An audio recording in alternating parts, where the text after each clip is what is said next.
Il est tout à fait humain et naturel d'apprécier ce qui est beau par nature. Une beauté visuelle, une beauté vestimentaire, une beauté esthétique, une beauté acoustique.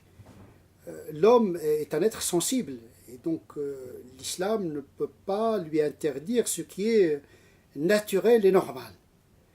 Ce qui tombe sous le coup de la loi, c'est l'usage de la chose en question et le contexte dans lequel se déroule la musique et la chanson, pour ne citer que l'exemple qui nous intéresse ici. En effet, le prophète a dit que Dieu est beau, il aime la beauté. Et donc on ne peut pas, de par notre humanité sensible, répugner ce qui est beau. Le fait de se sentir souillé parce qu'on a écouté un morceau de musique et se sentir tomber dans le shirk est une aberration, une hérésie. Ce qui est interdit, si on comprend très bien les textes, c'est les finalités de la loi. C'est-à-dire, même le Coran, si on le récite pour égarer les gens, cette lecture devient interdite par essence. Donc, tout, tout est question de l'usage de la chose. Le Coran lui-même doit être chanté.